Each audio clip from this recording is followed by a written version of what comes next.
Hello दोस्तों, hello साथियों, hello मेरी प्यारी बहन। आज के इस वीडियो के माध्यम से एक बार पुनः आप लोग के साथ जुड़ चुका हूं। दोस्तों, इस वीडियो को आप लोग शुरू से अंत तक देखिएगा। 3-4 इंपॉर्टेंट पॉइंट मैं आपको जानकारी यहाँ से क्लियर करने वाला हूँ।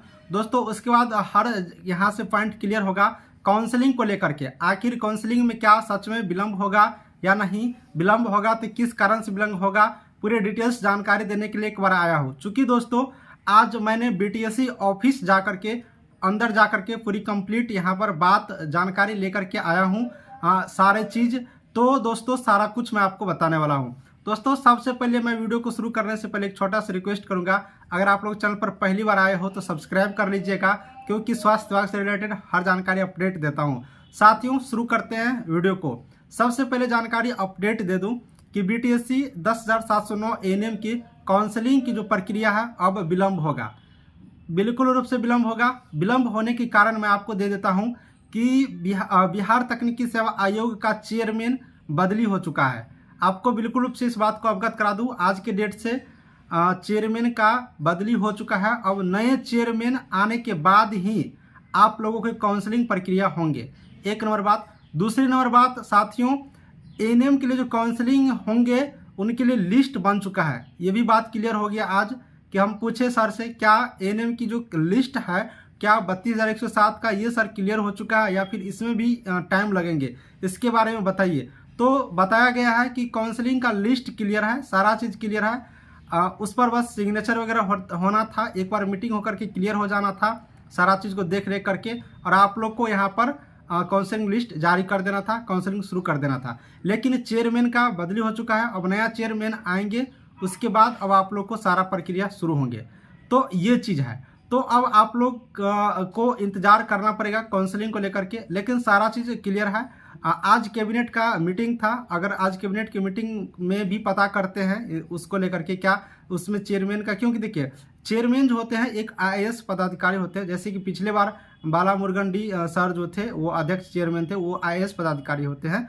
तो कोई आईएएस पदाधिकारी का नियुक्ति डायरेक्ट अपर लेवल से होता है, इसलिए आज कैबिनेट का बैठक था। अगर उसमें क्लियर हो गया होगा कहीं तो जल्द ही ये चेयरमैन मिल जाएंगे, या फिर उनके प्रभार के रूप में या उनको प्रतिनियुक्ति के रूप में किसी और को दे दिए जाएंगे।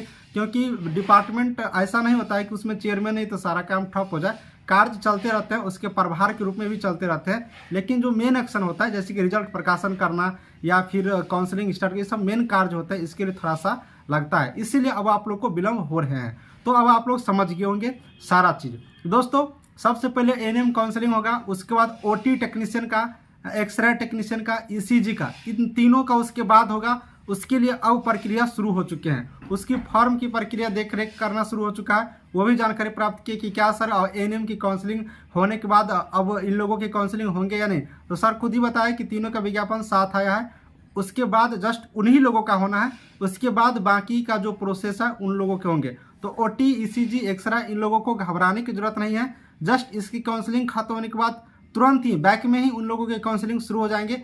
इस बीच में आप लोग को जब काउंसलिंग शुरू होगा एएनएम का, उसी बीच में ओटी, ईसीजी, एक्सरे वाले का जो वहाँ पर ऑब्जेक्शन की प्रक्रिया होता है वो ऑब्जेक्शन ले लिए जाएंगे, और जैसे इसका खत्म होगा उन लोग का लिस्ट जारी करके उन लोगों का कभी काउंसलिंग शुरू हो जाएंगे। तो यह प्रक्रिया है, इसी की वजह से विलम्ब सारे चीज़ हो रहा है। तो अब आप लोग बिल्कुल रूप से समझ गए होंगे, क्योंकि साथियों पिछले दिन मैंने वीडियो भी बनाया था कि चेयरमैन का बदली नहीं हुआ। बहुत सारे लोग कह रहे थे कि बदली हो चुका है था। तो जिस डेट में मैंने बनाया था उस डेट तक में कोई बदली नहीं हुआ था, लेकिन आज मैं ऑफिस जा करके विजिट करके वहाँ पर, मैं भी खुद सचिवालय में हूँ, तो वहाँ जा करके सोचे बार पता कर लेते हैं। तो बिल्कुल रूप से गए थे और सारा जानकारी वहाँ से प्राप्त करके लाए हैं, तो आपको शेयर करता। तो अब आप लोग घबराएंगे नहीं, परेशान नहीं होंगे। विलम्ब हो रहा है तो कोई ऐसा नहीं है कि हाँ नहीं होगा, होगा, यही कि थोड़ा सा विलम्ब होगा, सारा प्रक्रिया हो चुकी है। तो अब आप लोग को सारी कंप्लीट जानकारियाँ मिल गया होगा। वीडियो को समाप्त कर देता हूँ साथियों, और बाकी चीज़ें तो मैंने बताया ही हूँ, बाकी कोई नई और जानकारी आती है तो आपको अपडेट बिल्कुल रूप से दूंगा। वीडियो कैसा लगा कमेंट बॉक्स में बताइएगा, किस टॉपिक पर वीडियो चाहिए वो भी बताइएगा, आपके लिए जल्दी नया वीडियो लेकर के आऊँगा। चलिए वीडियो को समाप्त कर देता हूँ। Thank you.